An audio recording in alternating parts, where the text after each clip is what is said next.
अस्सलाम वालेकुम, welcome to Hashmi photos. Photography और वीडियोग्राफी पढ़ते हुए फुल फ्रेम क्रॉप सेंसर्स जैसे अल्फाज आपके सामने आते रहते हैं। तो आइए इस वीडियो में हम जानने की कोशिश करते हैं कि फुल फ्रेम क्रॉप सेंसर्स और मुख्तलिफ किस्म के सेंसर्स का हमारी फुटेजेस पर क्या असर पड़ता है।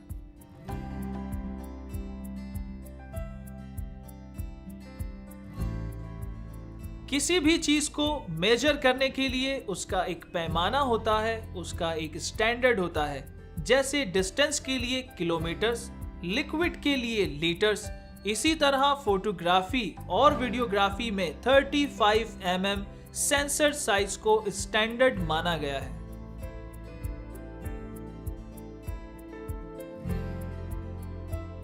जबकि 35 mm फिल्म साइज के अलावा भी मुख्तलिफ सेंसर्स को माना गया है, जैसा कि लार्ज फॉर्मेट और मीडियम फॉर्मेट। लेकिन 35 mm फिल्म साइज इसलिए भी माना गया है कि ये काफी पॉपुलर था। इस 35 mm फिल्म नेगेटिव का साइज 36 बाय 24 mm होता था, इसीलिए इस साइज के सेंसर्स को फुल फ्रेम सेंसर्स कहा जाता है।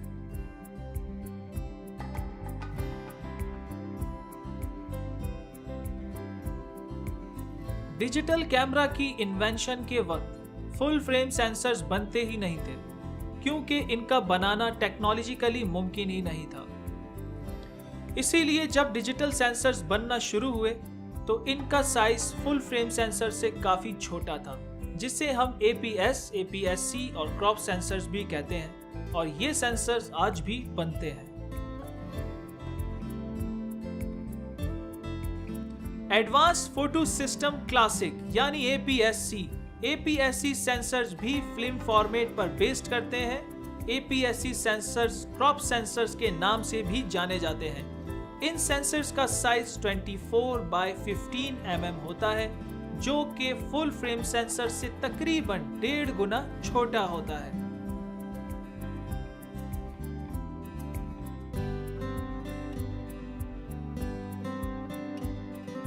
फुल फ्रेम सेंसर्स के अलावा भी इससे बड़े सेंसर्स बनाए जाते हैं, जिसे हम मीडियम फॉर्मेट कहते हैं। बहुत सी कंपनीज जैसे कि Hasselblad, Phase One, Fujifilm medium format cameras बनाती हैं। लेकिन मीडियम फॉर्मेट कैमरास इतने महंगे होते हैं कि आम आदमी के बस में नहीं।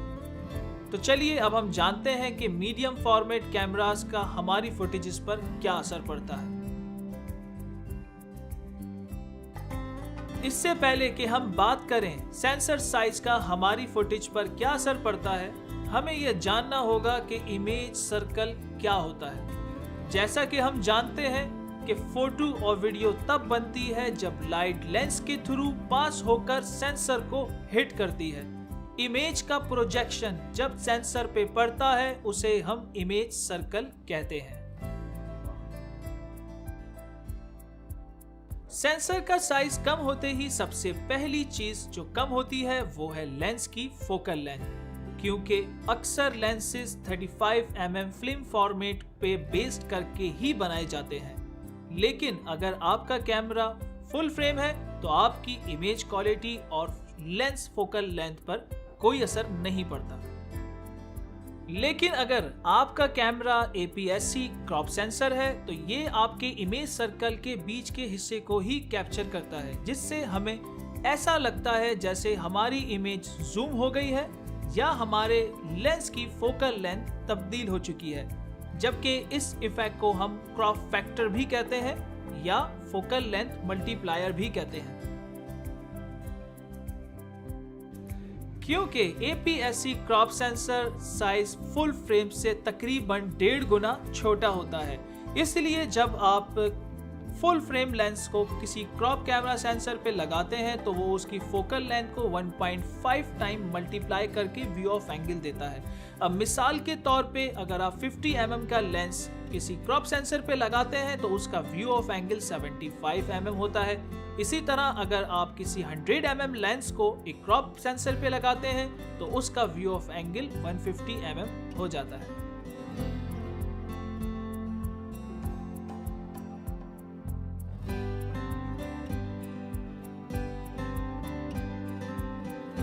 इसी तरह ओलंपस और पैनासोनिक के स्टैंडर्ड सेंसर साइज को माइक्रो फोर थर्ड कहा जाता है। इस सेंसर का साइज 17 बाय 13 mm होता है और ये सेंसर्स फुल फ्रेम से तकरीबन हाफ सेंसर साइज होते हैं। यानी अगर आप एक फुल फ्रेम 50 mm लेंस किसी माइक्रो फोर थर्ड सेंसर पर अटैच करते हैं तो वो उसकी फोकल लेंथ को 2x से मल्टीप्लाई करता है।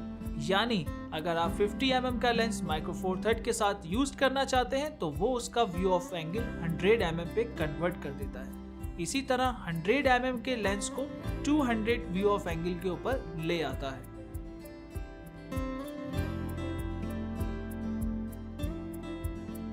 और अगर हम बात करते हैं जाने माने नोन ब्रांड्स की जो इस वक्त लेंसेज मार्केट में अवेलेबल हैं, जैसा कि नाइकॉन, कैनन, सोनी, तो ये अपने लेंसेज को इस तरह से इंट्रोड्यूस करवाते हैं।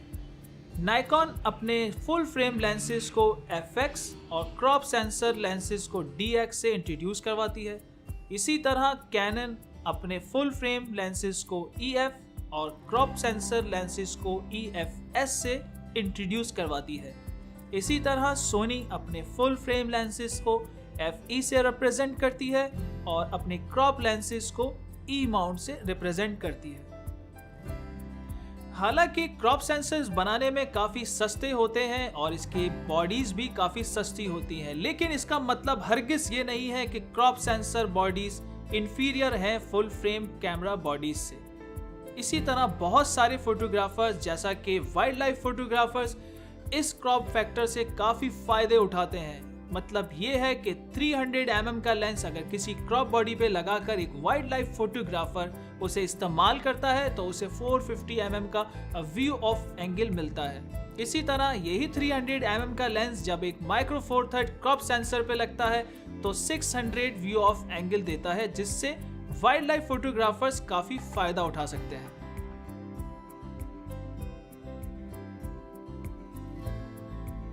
जैसा कि हमने अपनी पिछली वीडियो में डिस्कस किया था कि शैलो डेप्थ ऑफ फील्ड का ताल्लुक लेंस के अपर्चर से होता है, इसी तरह शैलो डेप्थ ऑफ फील्ड का ताल्लुक कैमरे के सेंसर से भी होता है।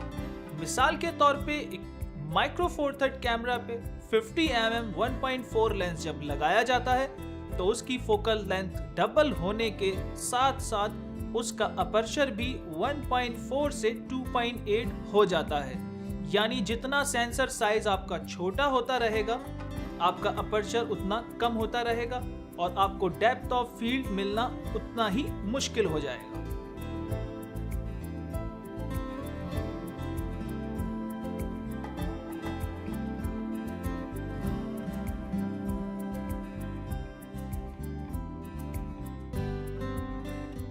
इसीलिए शैलो डेप्थ ऑफ फील्ड का ना मिलना भी उन कैमरामैन्स के लिए जरूरी है जो न्यूज रिपोर्टिंग करते हैं, क्योंकि न्यूज रिपोर्ट करते वक्त तमाम चीजों का फोकस होना बहुत जरूरी है। इसीलिए ENG इलेक्ट्रॉनिक न्यूज गैदरिंग वालों के लिए छोटे सेंसर वाले कैमरा ज्यादा इंपॉर्टेंट है बनिस्बत फुल फ्रेम और दूसरे सेंसर्स के। उम्मीद है दोस्तों आज की मेरी ये वीडियो देखकर आपके सेंसर के हवाले से जो कुछ मिसकॉन्सेप्ट थे वो क्लियर हो चुके होंगे और ये एक बहुत बड़ा टॉपिक था जिसको समेटना बहुत ज़्यादा मुश्किल था, लेकिन एक छोटी सी हमने कोशिश की और जो कुछ हम जमा कर सके हमने आपके सामने इसको दिखा दिया है। और नेक्स्ट वीडियो या पिछली जो हमारी वीडियोस थी या तमाम वीडियोस को बनाने का जो हमारा मकसद है वो सिर्फ एक मकसद है कि हम लोगों के अंदर मीडिया साइंस के हवाले से फ्री एजुकेशन दे सकें। उन लोगों के लिए भी जो इसको अफोर्ड नहीं कर सकते और जो लोग अफोर्ड कर सकते हैं वो यकीनन एक अच्छे इंस्टीट्यूट से इसकी एजुकेशन हासिल कर रहे हैं। तो अगर आप हमारी दूसरी किस्म की कोई वीडियोस देखना चाहते हैं किसी भी टॉपिक के हवाले से तो आप हमारी इस वीडियो के नीचे कमेंट्स के अंदर अपनी राय का इजहार ज़रूर कीजिएगा। और अगर इस वीडियो को बनाने में कुछ ऊंच नीच हो गई है तो उससे भी ज़रूर आगाह कीजिएगा, ताकि हम जो आपके लिए काम कर रहे हैं इसमें हमें इम्प्रूवमेंट लाने के लिए हमें सपोर्ट मिल सके। तो आप हमारे चैनल को ज़रूर सब्सक्राइब कीजिए, इसे ज़्यादा से ज़्यादा लोगों में शेयर कीजिए, अपने फेसबुक अकाउंट, अपने व्हाट्सएप अकाउंट्स के ऊपर इसे शेयर कीजिए ताकि ज़्यादा से ज़्यादा लोग इसको देखकर जो है इससे फ़ायदा उठा सकें। और नेक्स्ट वीडियो के लिए हम इंतज़ार करेंगे आपके कमेंट्स का, आपकी राय का, और फिर उस हवाले से नेक्स्ट वीडियो आपके सामने लेकर आएंगे। जब तक के लिए हम आपसे इजाज़त चाहते हैं। अस्सलाम वालेकुम।